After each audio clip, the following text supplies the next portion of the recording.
Young folks, what you viewing? It's time for us to see what's doing. Liberace's turning on. 9 at 9 is really groovy. Feeling groovy. Wow. All right, number 9, let's talk about leap year and leap day. As we know, this month has 29 days instead of 28, and it's all because of the Earth's orbit. Oh, it's a leap year this year? Yeah. Oh, I didn't know that. Adding one extra day to the calendar every 4 years makes up for the fact that a period of 365 days is shorter than a tropical year by nearly 6 hours. And the leap year helps our calendar match up with the same seasons every year. And so, a tropical year is the time that the sun takes to return to the same position in relationship to the Earth. That completes a full cycle of seasons, and now you know. That's great. Isn't that helpful? Yeah. All right, number 8, some serious news to share. Oh. Do you know how to pronounce this type of cheese, Larry? No. Was it Camembert? I'll give it a shot. What do you think, Ray? Camembert is on the verge of extinction. What? So we won't have to say it too much longer. Camembert cheese? According to the French National Center for Scientific Research, that is the case, and that's not all. There's a looming cheese crisis that could affect other cheeses, including brie. You bite your tongue. The cheeses we're talking about are the soft cow's milk cheeses. So what's the problem? These types of French cheeses all come from a certain kind of fungus or mold that's used in their fermentation, but in mass-producing cheese, the makers have focused on just 4 species of the fungus, and this has led to a collapse in the microbial diversity. Lord. Oh, no. So scientists are urging cheesemakers to be willing to use some different types of mold. Yeah. That means people have to get used to some cheeses that don't always taste the same every time.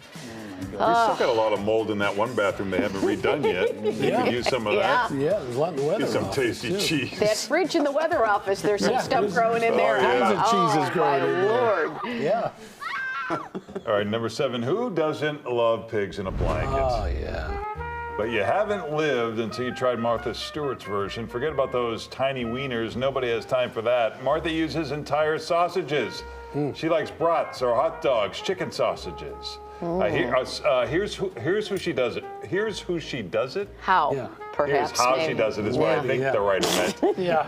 Because that would be a whole different story. Yeah. She brushes That's what she does. store-bought puff pastry with honey, Dijon mustard or regular mustard, then wraps it around her sausages before wrapping them in the dough. She doesn't serve them full size. She cuts them up, but they're definitely larger than the traditional pigs in a blanket. You can find her full recipe online. So the same rolls and everything, just different sauces. How do you like Bigger it? Big and better. wieners or little wieners? I like a in big your wiener, to pizza? be honest with you. Yeah. Who doesn't? Delicious. Yeah. Number 6, fun fact about pandas, they don't hibernate. I'm going to tell you why. Because when winter comes around, pandas move to lower elevations to keep themselves warm. And even if they wanted to hibernate, they couldn't, because pandas cannot stop eating. Yeah. Because if they do, they die. All they eat is bamboo, and bamboo has low nutritional value. That's why you see them eating all the time. That keeps them from building enough fat reserves for the winter. But that's okay. They don't mind. They stay in warmer climates until summer comes. Then they make their way to higher elevations to stay nice and cool. What's this here? I think they're moving a panda. All right, number 5. There was a really deep conversation in the newsroom last week about how you say a certain phrase. Is it no muss, no fuss, or is it no fuss, no muss? An informal poll showed that people definitely say it one way or the other. They don't interchange. And when you do a Google search, both results seem to pop up equally. I don't recall that saying. Yeah, I don't think I really say that. And I say a lot of old-timey stuff. Yeah. That's one that kind of escapes me. You? I'm out. All right. Yeah, no idea. Number 4, this tiny white house sitting on a green island in a blue sea is not Bjork's house. For a while there, everybody thought it was. We wouldn't even try to pronounce the name of this tiny island off of Iceland's rural southern coast. The confusion about Bjork comes because back in 2000, Iceland's prime minister actually offered the singer exclusive use of an island in Iceland as a thank you, because She had done so much for the country. Oh, that was But nice. that tiny island was all the way in the west, and Bjork politely declined the offer anyway. As for that white building, it was built in 1953 as a hunting cabin, even though there's nothing to hunt there. There's no running water, and the place is powered by propane. But anyone is welcome to get in a boat and head 4 miles to the island, but it's not easy to jump onto the I rocks. was going to say. Yeah. Wow. Huh. Number 3, let's talk about apple snails. They spend the majority of their lives underwater, but they lay their eggs above water. Their egg clusters are bright pink, and according to the experts, if you see any of these clusters, Yeah? you're supposed to scrape them off or smash them. Really? Here's why. Why? Apple snails are an invasive species. They'll overpopulate and steal resources away from other species. If eaten raw, apple snails can transmit a deadly parasite known as rat lungworm. Boy, that doesn't sound good. They spread it to humans and other mammals. So again, if you come across these pink clusters, you can stomp on them. Where do you find those, Larry? Des Plaines River, like anywhere along. Naperville, Anywhere? I know there's a lot out there. Okay.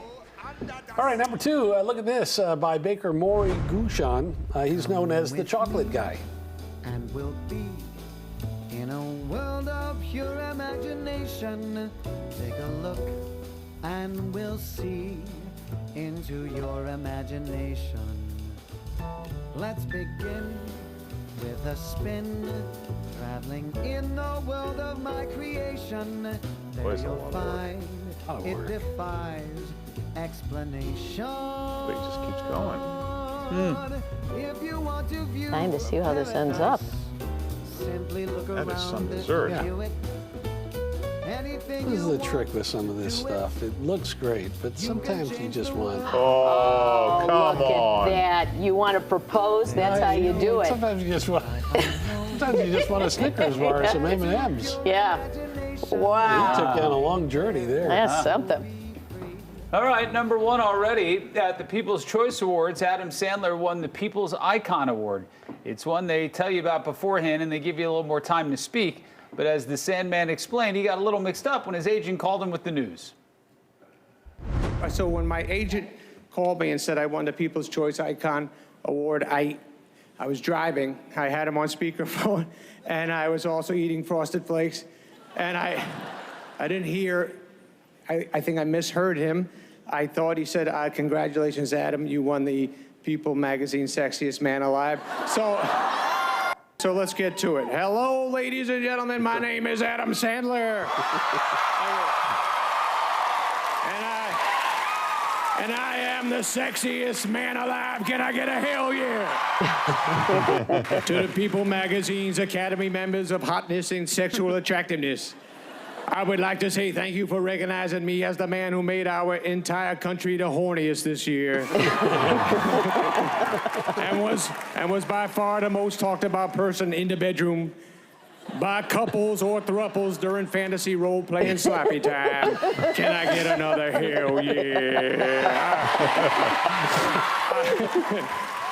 I am trying to be gracious, People Magazine, but I have to admit 3 words keep popping into my head right now. About freaking time.